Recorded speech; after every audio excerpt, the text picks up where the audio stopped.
sport. C'est avec vous, René Soglo. Bonjour. Bonjour, Modachirou Akapo. Bonjour à tous. Pour démarrer, que fera Didier Drogba s'il était le président de la Fédération ivoirienne de football? Interrogé sur ses ambitions de briguer la présidence de la Fédération ivoirienne de football sur une émission radiophonique en Côte d'Ivoire, Didier Drogba a révélé sa première décision s'il venait à être élu. L'ancien buteur de Chelsea a tenu un discours rassembleur. Si j'étais à la tête de la fédération, mon premier acte serait de rassembler les acteurs du football, a sobrement répondu l'Ivoirien. Une manière de marquer une rupture avec les dernières années où la gestion très contestée de Sidi Diallo a profondément divisé la famille du football ivoirien. Notons que Drogba fera face lors des élections à Sori Diabaté, actuel vice-président de l'instance, et à Idriss Diallo. La date du scrutin sera conduite à l'issue de la prochaine assemblée générale ordinaire de la Fédération ivoirienne de football prévue le 16 mai.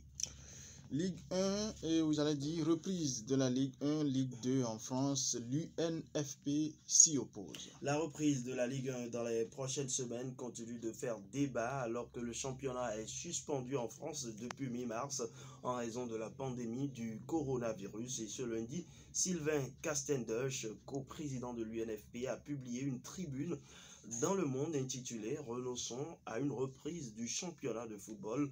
Dans ces conditions, l'intéressé estime qu'il vaut mieux ne pas remettre en cause le bon déroulement de la saison prochaine, c'est-à-dire calendrier retardé, joueurs méformes ou l'obligation d'enchaîner 2 saisons pourrait causer assez de dommages. L'urgence économique ne doit pas prendre le pas sur l'impératif de santé publique, affirme encore ce dernier. Il juge une reprise du championnat précipitée et dangereuse.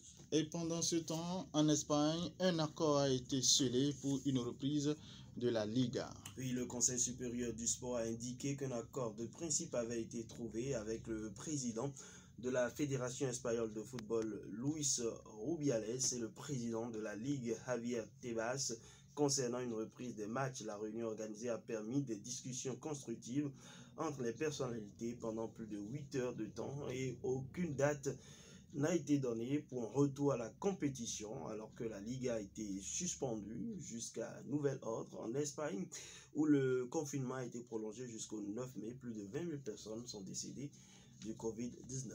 Et d'un accord à un autre, Arsenal a conclu un accord avec ses joueurs pour les salaires. Longtemps réticents à l'idée de se serrer la ceinture malgré les difficultés financières de leur club, les joueurs d'Arsenal ont finalement accepté de baisser leur salaire, révèle le journal The Times.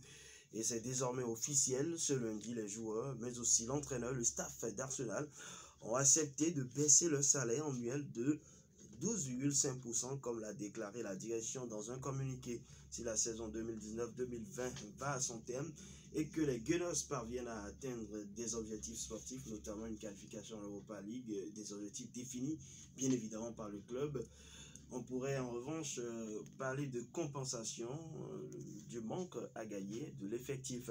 Dans tous les cas, il s'agit d'une bonne nouvelle pour les finances de la formation londonienne. Il faut ajouter que les tabloïds anglais signalent des pertes colossales pour les clubs de Première Ligue en Angleterre depuis le début de la crise.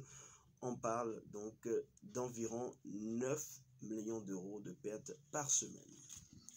C'était le sport. Présentation René Soglo. Merci. Très bonne journée à vous. Il est 7 h.